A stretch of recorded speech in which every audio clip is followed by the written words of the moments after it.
Hi everyone, welcome back to my channel and today's video is going to be all about the format of the IELTS exam. तो अगर आपने IELTS का exam देना है तो first step जो है वो डेफिनेटली यही रहेगा कि आप एक तो सबसे पहले प्रॉपरली फॉर्मेट को समझ लो, क्योंकि अगर हमें एग्जाम का स्ट्रक्चर प्रॉपर पता होगा ना तभी हम उस एग्जाम की प्रिपरेशन जो है वो सही तरीके से कर पाएंगे। बहुत से डाउट्स रहते हैं कि क्या हमें एक्स्ट्रा टाइम मिलता है आंसर्स लिखने के लिए, क्या हमें रफ शीट मिलती है, कितने क्वेश्चंस होते हैं, नेगेटिव मार्किंग होती है। तो इस तरह के जितने भी क्वेश्चंस हैं उन सब के आंसर्स आपको आज की वीडियो में मिलेंगे और आपको डिटेल में पता चलेगा कि हर सेक्शन मतलब लिसनिंग, रीडिंग, राइटिंग, स्पीकिंग, हर सेक्शन में किस तरह के क्वेश्चंस रहते हैं, क्या फॉर्मेट रहता है और किस तरह से इनकी मार्किंग होती है। So without wasting any more time, let's get started. The first section that we are going to discuss is our listening module. Now listening module जो है उसमें आपके 4 sections रहेंगे। तो जब मैं listening section की बात कर रही हूँ तो listening section में आपकी ना 4 ऑडियोज प्ले होंगी, मतलब ऑडियो नंबर 1, 2, 3, 4 ये एक सीक्वेंस में चलेंगी। और इस सीक्वेंस में एक चीज आप ध्यान रखना, सबसे पहले जो ऑडियोज चलेंगी ना वो कंपैरेटिवली बहुत इजी होंगी, बट जैसे जैसे टेस्ट एडवांस करेगा ऑडियो का जो लेवल है मतलब जो उनकी बोलने की स्पीड है वो स्पीड भी आपकी इंक्रीज करती जाएगी। तो इट इज़ वेरी इंपॉर्टेंट कि आप जब भी प्रैक्टिस कर रहे हो फुल टेस्ट की प्लीज प्रैक्टिस करना, ऐसे ना करना कि सिर्फ सेक्शन 1 प्रैक्टिस कर लिया, practice your complete test in one go.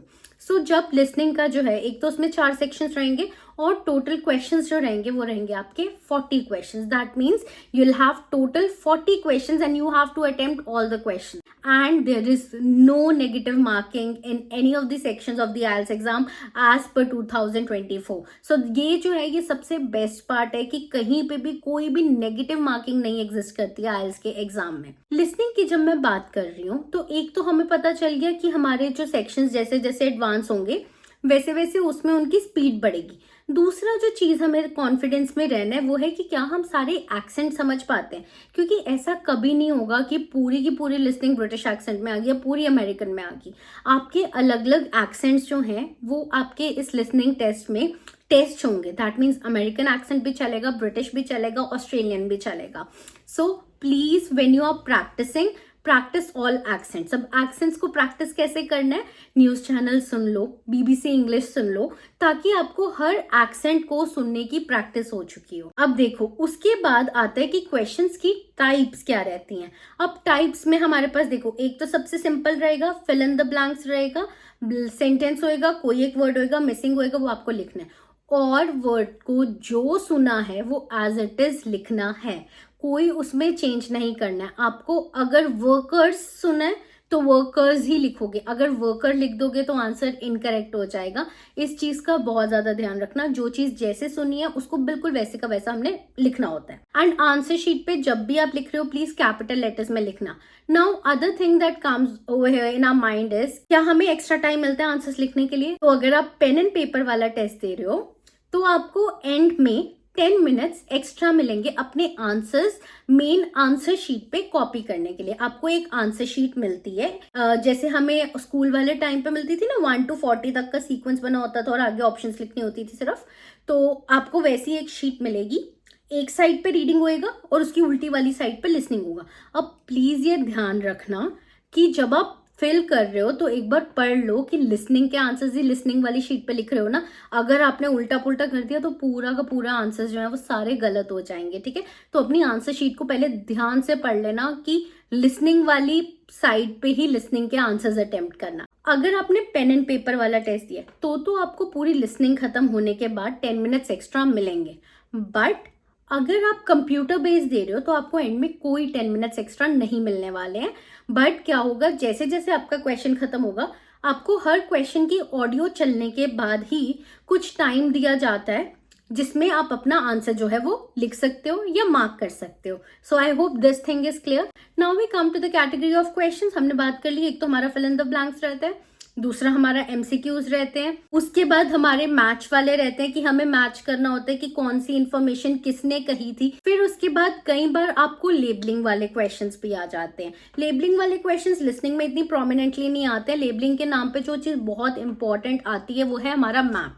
And it is observe that writing वाला अगर आपका एग्जाम है, that means pen and paper वाला अगर आपका एग्जाम है तो उस टाइम पे आपकी लिसनिंग में मैप आने की प्रोबेबिलिटी ज़्यादा होती है।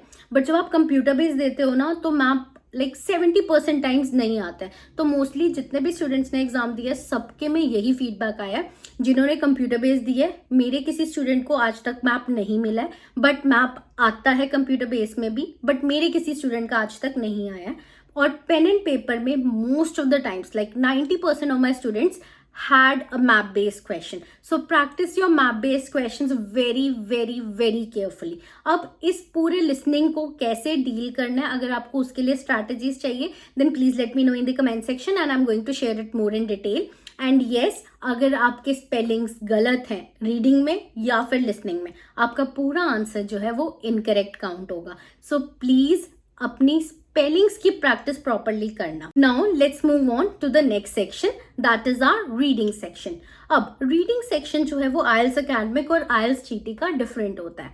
आइल्स एकेडमिक के सेक्शन को अब हम प्रॉपर डिटेल में डिस्कस करेंगे and if you are willing to opt for IELTS GT then please let me know, I will make a detail video for that too. अब मुझे पता है रीडिंग मॉड्यूल से सबको सबसे ज्यादा डर लगता है, मैक्सिमम स्टूडेंट्स को, बट अगर आप इसका फॉर्मेट और स्ट्रैटेजी ढंग से समझ गए हो ना तो रीडिंग इज वेरी इजी। क्योंकि देखो रीडिंग में आपको ना आंसर सुनना है ना कुछ, आपकी आंख के सामने आंसर है, आपको सिर्फ उठा के उसको उसकी जगह पे लिखना है। सबसे पहले फॉर्मेट समझते हैं, फिर मैं आपको एक छोटी सी टिप बताऊंगी जिससे आपकी रीडिंग बहुत ईजी हो जाएगी। अब रीडिंग की जब मैं बात कर रही हूँ तो रीडिंग में भी लिसनिंग की तरह ही कितने क्वेश्चन रहेंगे, 40, and all those 40 question are compulsory.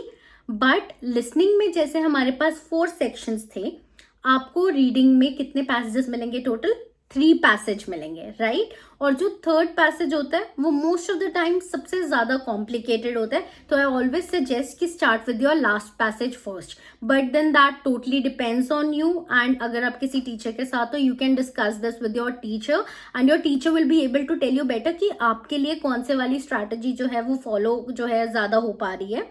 तो एक तो इस चीज का ध्यान रखना, बट मैक्सिमम टाइम्स पे अगर आप लास्ट पैसेज से शुरू करोगे ना तो आपका जो एक्यूरेसी है वो ज्यादा निकलेगी, क्योंकि स्टार्टिंग में जब हम करते हैं ना तो हमारी कंसंट्रेशन ज्यादा होती है। तो इसीलिए आई ऑलवेज सजेस्ट कि जो सबसे ज्यादा कॉम्प्लिकेटेड पैसेज है उसको सबसे पहले खत्म कर लो, जो कि मोस्ट ऑफ द केसेस में आपका लास्ट वाला ही होता है। Now let's understand the format of the reading module in detail.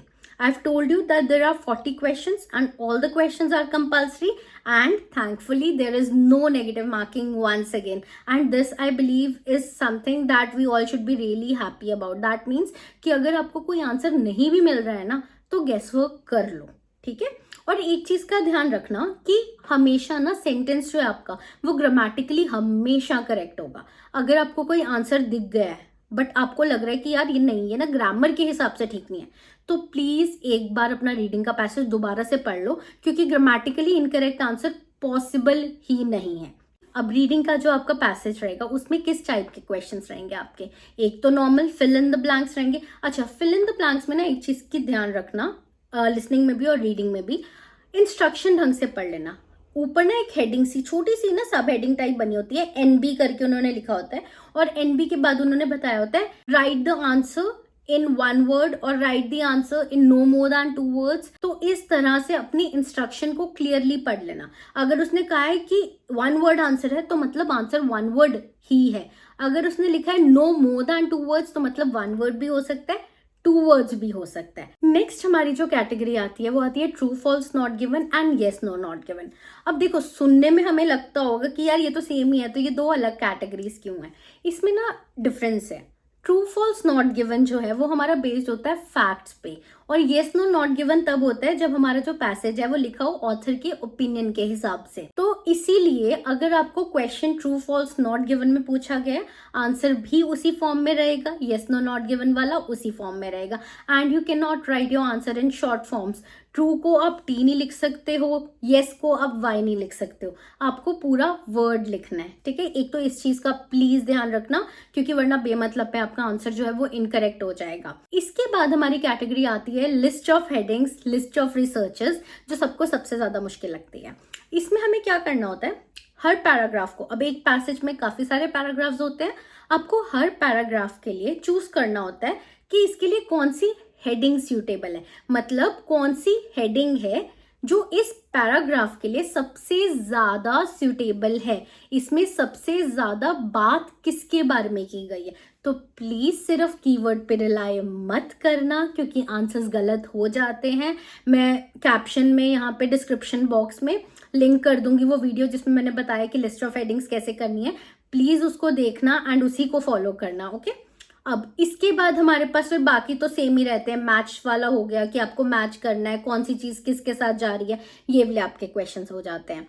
तो ये होगी आपकी ओवरऑल कैटेगरी ऑफ क्वेश्चंस जो आपकी रीडिंग मॉड्यूल के अंदर आती है। Now okay, one more thing, listening और रीडिंग दोनों में 40 क्वेश्चंस हैं और हर क्वेश्चन 1 मार्क का होता है। ऐसा कुछ नहीं है कि अगर मैं कह रही हूँ कि लास्ट पैसेज थोड़ा ज्यादा कॉम्प्लिकेटेड है तो वो ज्यादा मार्क्स का होगा, ऐसा कुछ नहीं है। हर क्वेश्चन आपका 1 मार्क का है। अब जितने क्वेश्चन जिस सेक्शन में, उस अकॉर्डिंगली उस सेक्शन के उतने मार्क्स रहेंगे, ठीक है। तो this was your reading and listening module. Now let's move on to the writing module. IELTS academic and IELTS GT का सबसे मेजर डिफरेंस जो है वो है आपका राइटिंग मॉड्यूल का टास्क 1। अब एक तो इतना समझ लो कि राइटिंग में आपको 2 क्वेश्चंस अटेम्प्ट करने होते हैं, एक सेक्शन ए में और एक सेक्शन बी में। कहीं पे आपको कोई ऑप्शन नहीं मिलती है इस पूरे आइल्स के एग्जाम में। जो आपको मिल गया वही आपको करना पड़ेगा। वो ये नहीं कहेंगे कि या तो ये ऐसे लिख लो या वो लिख लो, जो उन्होंने एक दे दिया वही लिखना है। तो अब जो टास्क 1 है आपका, उसमें आपको डिस्क्रिप्शन देनी होती है। या तो आपको डेटा डिस्क्राइब करना होता है। डेटा आपका या तो टेबुलर चार्ट हो जाएगा, लाइन ग्राफ हो जाएगा, मिक्स्ड ग्राफ्स हो जाएंगे, पाई चार्ट हो जाएगा, बार ग्राफ हो जाएगा। तो इस तरह से आपको ना डेटा दे रखा होगा काफी सारा। आपको उस डेटा को बस प्रेजेंट करना है। आपको कोई अपना ओपिनियन नहीं देना, कुछ नहीं आपको अपनी तरफ से एक्स्ट्रा देना। जो आपके सामने ड्राइंग बनी हुई है ना, लिटरली आपको बस उस ड्राइंग को वर्ड्स में रिप्रेजेंट करना है, ताकि वो राइटिंग पढ़ के किसी को भी समझ आ जाए कि डेटा क्या था हमारे पास। इसमें अपना बिल्कुल भी एक्स्ट्रा दिमाग नहीं चलाना है। उसके बाद टास्क 1 में और आपको मिल सकता है map.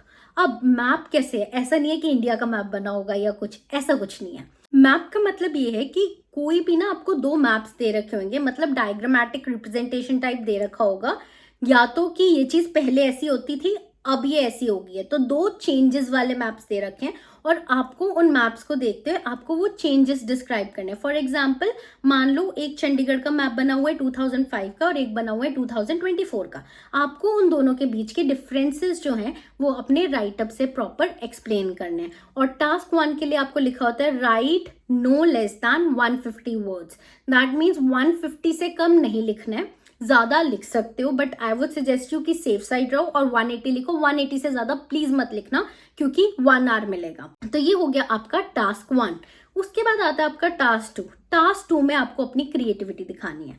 Task 2 is your essay. ऐसे काफी तरह के हो सकते हैं, agree disagree, to what extent do you agree disagree, advantages and disadvantages, opinion based, problem solution, causes and problems, then causes and solution. इस तरह से अलग अलग कैटेगरी है। तो राइटिंग करनी कैसे है, that is another thing. Format क्या है इज अनदर थिंग। आज की video is about the format. Okay, तो राइटिंग में आप जब टास्क 2 कर रहे हो आपको ऐसे लिखना है और ऐसे आपका प्रॉपर स्ट्रक्चर्ड होना चाहिए। उसके लिए you can watch other videos which I have uploaded, जिसमें मैंने बताया कि टास्क 2 को प्रॉपरली लिखना कैसे है, and have shared multiple examples, and for that you can even follow me on Instagram as well. तो इसमें आपको अपना प्रॉपर एक ओपिनियन भी देना है। आपने पूरी डिस्क्रिप्शन के साथ, अपने आइडियाज के साथ आपको पूरे टॉपिक को एक्सप्लेन करना है। इतना ध्यान रखना, जो पूछा है वही लिखना। इसको स्कूल का, कॉलेज का पेपर समझ के सिर्फ पेज नहीं भरने हैं।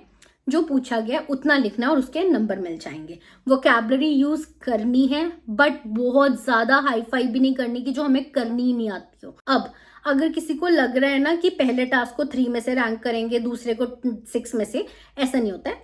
दोनों टास्क आपके 9 बैंड्स में से कैलकुलेट होते हैं। तो ये मान लो कि स्कोर आपको दोनों में 9 में से मिलेगा, दोनों टास्क में।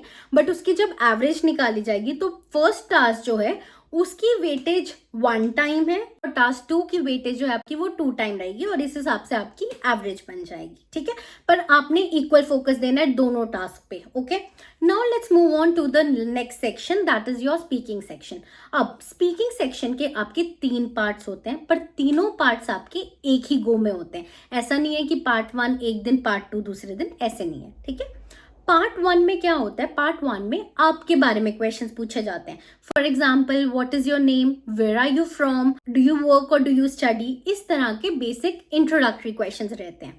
अब इसमें आपको बहुत लंबी कहानियां भी नहीं पानी है, लेकिन वन वर्ड आंसर्स भी नहीं देने हैं. आपको बताना है, अपने आप को प्रॉपरली प्रेजेंट करना है. It is more about you presenting your self. Okay, so whenever you are answering, please answer it properly and give some details, but don't make it sound like an essay. Okay, तो हर question के लिए 2 line बोल दो, it's enough. But now we come to the part 2 of the speaking. Speaking के part 2 में हमें मिलता है क्यू कार्ड. क्यू कार्ड क्या है, आपको एक टॉपिक दे रखा होगा, उसमें आपको सब क्वेश्चंस दे रखे होंगे. तो आपको पहले तो 1 मिनट मिलेगा उसे प्रिपेयर करने का. अब जब क्यू कार्ड प्रिपेयर कर रहे हो, पूरा ऐसे लिखने ना बैठ जाना, क्योंकि 1 मिनट में नहीं लिखा जाएगा. सिर्फ शॉर्ट नोट्स अपने बना लेना. तो 1 मिनट में आप क्यू कार्ड प्रिपेयर करोगे और 2 मिनट्स के लिए फिर आपको वो क्यू कार्ड के बारे में बोलना है. और जब तक आपको एग्जामिनर रोकेंगे नहीं, तब तक आपको रुकना नहीं है. अगर पहले रुक जाओगे तो उससे आपके नेगेटिव मार्क्स होते ही होते हैं. तो प्लीज ट्राई कि जब तक एग्जामिनर ना रोके बोलते रहो. उसके बाद थर्ड जो पार्ट आता है आपका, वो आता है फॉलो अप क्वेश्चन. जो आपका क्यू कार्ड होता है ना, उसी क्यू कार्ड से रिलेटेड आपसे वो क्वेश्चंस और पूछेंगे, और उन क्वेश्चंस में आपको अपने जनरल ओपिनियन देने. जरूरी नहीं है कि आप उसको सिर्फ अपने सेंट्रिक करके, मतलब सिर्फ अपने बारे में कि हाँ मुझे ये पसंद है, मुझे पसंद नहीं है, ऐसा नहीं है. जनरल, कि क्या इन जनरल ये ट्रेंड एग्जिस्ट करता है, इन जनरल लोगों का ओपिनियन क्या है, इस कॉन्टेक्स्ट में आपको थर्ड पार्ट के आंसर्स देने हैं. सो ये था हमारा आईएलटीएस का पूरा फॉर्मेट, और मोस्टली सारे मॉड्यूल्स की जो वीडियोस हैं वो अपलोडेड है. But if you want me to upload a video और answer any of your query specifically, please let me know in the comment section.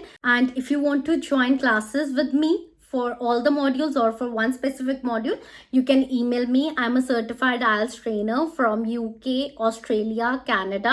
So please do let me know and I will be able to help you better. And don't forget to subscribe to my channel and to like this video, and I'll see you in the next video. Bye bye.